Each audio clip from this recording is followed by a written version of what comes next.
Hello, Sounders. It's Mick here. I hope you're okay. I haven't spoken up for quite a while. Partly because I am a lazy son of a gun, but mostly because, quite frankly, there's been nothing or very little to say. And other people are happier going on about nothing than me. Of course, there have been a few bits and pieces dribbed and drabbed out by the local media, mainly drabbed. And I've collected one or two of the more interesting little nuggets to elaborate with you, to talk about with you. And the most exciting, as far as I'm concerned, is the new media venture, or adventure, I like to see it as, that Mr. Eisner seems to have greenlit, and which obviously I'm going to be very interested in, but I think you'll be really interested in it too, and it's going to affect us all. This is the idea to build Pompey as a brand across the globe with the use of television programming. So to make a documentary series about the life of Pompey, not completely an original idea, we'll come back to that, but it's a big idea and not unfeasible. After all, Mr. Eisner was a big player in American media for decades. And there, in America, lies the biggest free market in the world. And Michael Eisner knows a lot about it.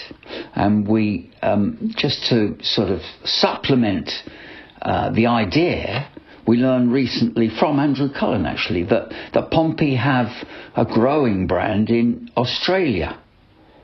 Simply and obviously because of our acquisition of some of their better and most promising young players. Of course they'll be interested in what's happening to their young players. Of course they'll get excited about Pompey, and that will create a following, and we should certainly make the most of this Australian connection. But the big idea is to spread the word far wider than just Australia, to spread the world, the word around the world, and that's not as easy as it sounds, because there are only so many players that you can get coming from different parts of the world to identify with Pompey as Australians will. And also that there are only so many behind the scenes story of our season type scenarios of the Wrexham and Sunderland kind that can be made, and we don't want to copy them. We don't want to appear to be the third best. We're going to be the best in what we do. So if those standard sort of fly on the wall documentaries are losing their novelty appeal, then Mr. Cullen's already spoken of Pompey's intention to think a little bit differently, to think, as they say, outside the box, to persuade people abroad to get interested in Pompey's achievements on the field. Well, it seems to me obvious, Sounders, that one way Mr. Eisner will be looking to do this is to make use of the identity and the brand that is all around us. We take Pompey, its people, and its island status for granted. We know it's a special story and we love it to pieces, and it's normal for us. But it's not normal for the rest of the world. Portsmouth and its people are unique to the rest of the world. A special brand. A brand which ignores setback, disappointment and deprivation. these things can never dent pride in the city. As Borley said, the people went to war from this city. Let's just pause for a moment to consider this, the most densely populated city in the UK, first used as a port by the Romans. They came up from the south, from Italy. Then the French established a town across the Channel, a town where old Portsmouth is now. That's in the 12th century. Then Henry VII built the first dry dock anywhere in the world. The first dry dock, I repeat, anywhere in the world in the 15th century. And it's been the home of the Royal Navy ever since. And at the height of the British Empire, it was dubbed the world's greatest naval port. And it's still home to 2/3 of the Royal Navy. This, Sounders, is all true. Fact. And this history has created a place and a people and it's in its own small way a football club, which is our special, recognisable to the rest of the world as unique. So, my suggestion for doing things differently is to let the people do the talking. Pompey people. They can all talk, can't you, Sounders? We may not all agree, but that's part of the fun of it. I'm not saying at this point exclude players, management, club experts, of course not. But get the fans on board to tell the great football story that is PFC. Just, if I may go back for a moment on a personal level, I made 8 or 9 series of a show called Wise Up. It was for Channel 4, it was a long time ago. But on that, it was for teenagers. We let any young people who had something to say get a platform on the programme, if we could. And it just had to be something reasonably sensible or entertaining. Because everyone, believe me, everyone has something to say that's important. And almost all of them have the ability to say it. I remember persuaded the then sister of our Queen of the time, Princess Margaret, to introduce Wise Up by saying everyone should have a voice in a very public accent, and she was right. Everybody should have a voice where possible, when possible. This, by the way, is not me seeking a job.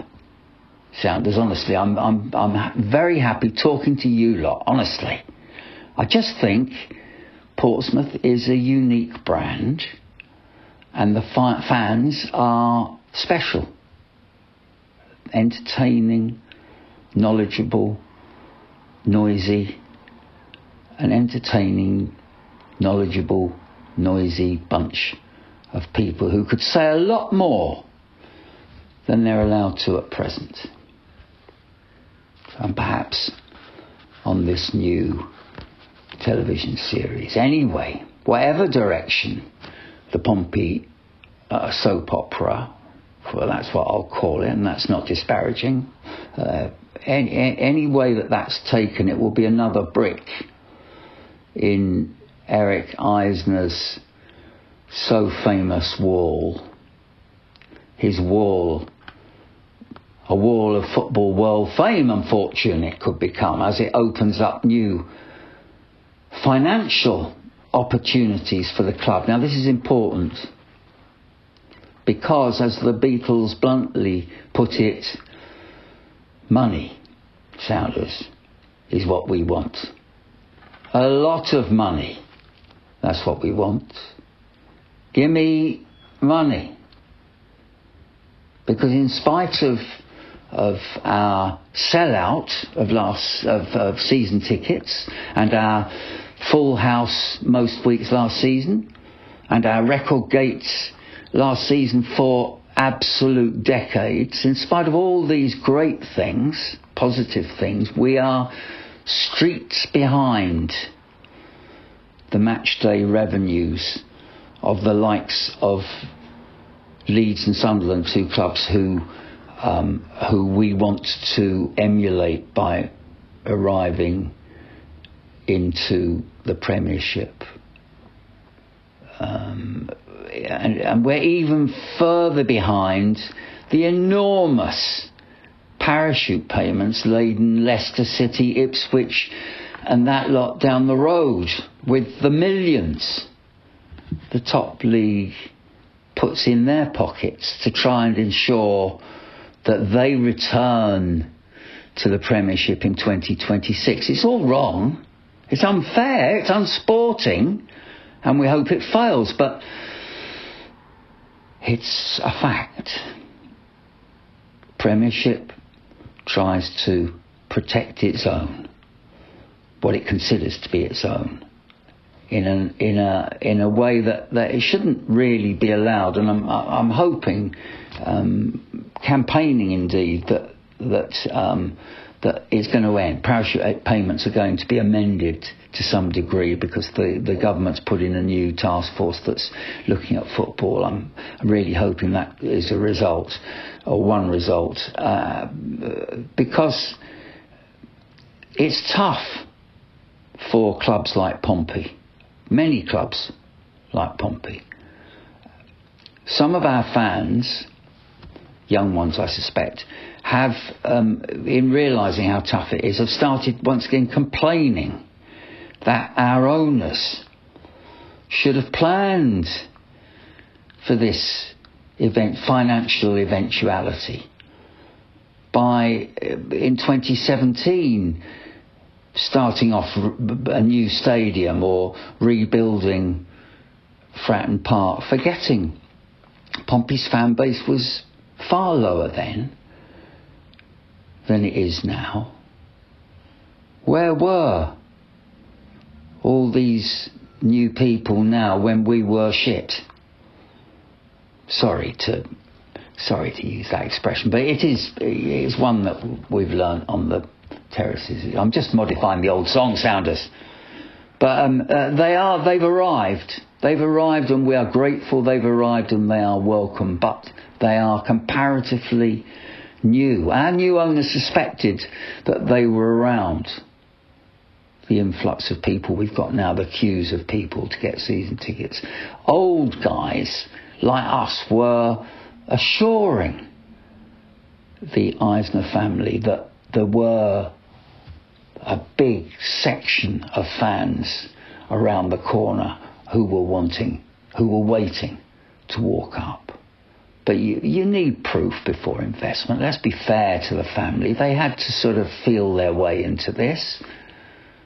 And they did it by spending millions. Let's be fair about that as well. We've already had millions spent on the old lady of Fratton Park itself. Never looked better since it was built. But now it's time for another step change. And now they have the proof. The fans are there. And now there will be investment in the building of a new North Stand.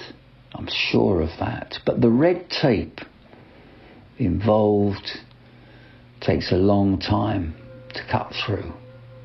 Ask the Labour government how easy it is to get spades in the ground. They're struggling. Or if you want a proper football example, Fulham. It's taken 5 years to rebuild the Riverside Stand at Craven Cottage. By all accounts, it's now fantastic. It's going to be a really interesting place to visit. Beautiful.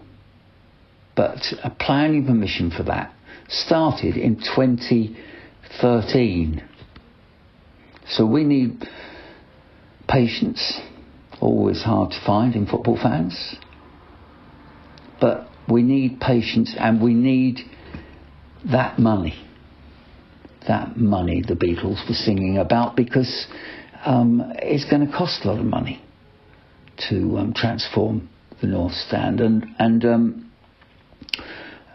I'm certain it'll happen, but it's going to take some time.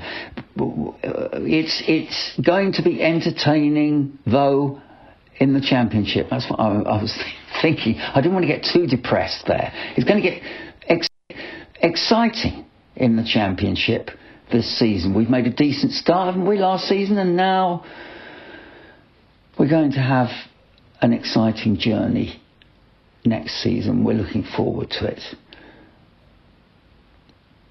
So money is going to come in, the team's going to improve, the new stand will be built eventually.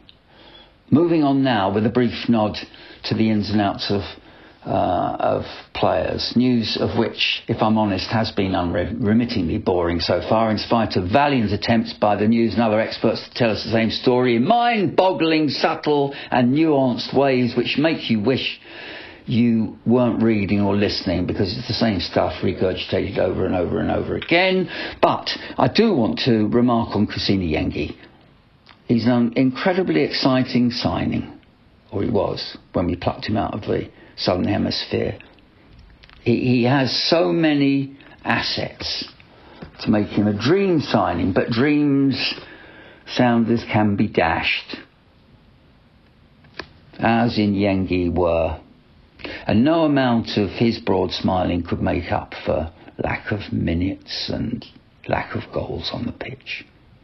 Nonetheless, he's gone now to a club, Aberdeen, which will be playing in Europe in September, and no matter what you think of Scottish football, Sounders, we will have a high profile. He will have, not us, he will have a high profile north of the border, and you have to hope, because Yengi's a decent bloke, we liked him.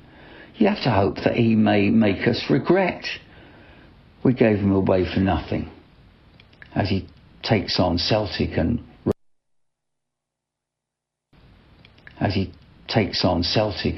Rangers this summer.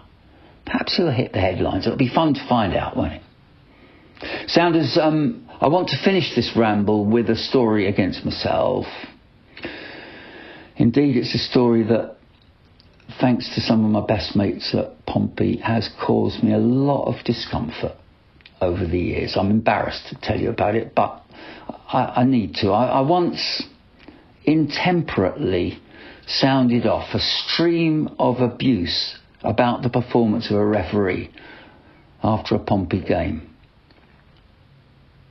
That's quite normal, you might say, but this wasn't normal. I can't remember the game or even the season, but I remember the referee, who was Uriah Rennie, whose death was so sadly recently announced.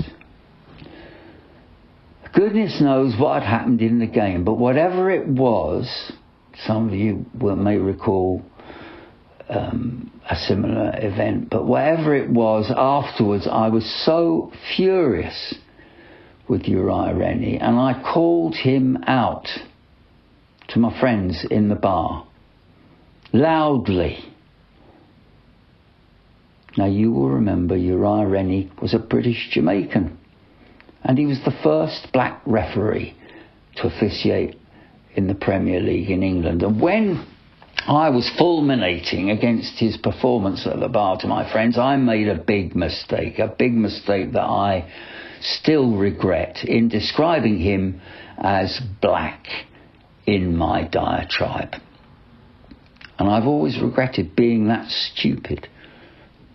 Any fool knows you go about your daily work, whatever it may be, and it has nothing to do with the colour of your skin, or your race, or your sex, or your religion, come to that. I dislike racism, just as I dislike all barriers formed to separate people one from another. So to make that lazy, loose mistake and fall into the language of my parents' generation, who didn't know any better, was a moment I've always regretted. I hope you can see that. I've never been allowed to forget it by my Pompey mates. Thanks a bunch, poor world. And rest in peace, Uriah Dudley Rennie, who, in spite of what I said in a bar after a Pompey game, was a fine referee and a groundbreaker. That, by any definition, is a hard business. Next time on Pompey Sounders, I'll be rambling about player recruitment. We'll consider John Swift, we'll consider Adrian Segacic down under, and the team with the lowest points total in Premiership history will of course get a mention, and Joe De Vera. Look him up if you need to. Enjoy the sunshine, Sounders. Play out, Pompey.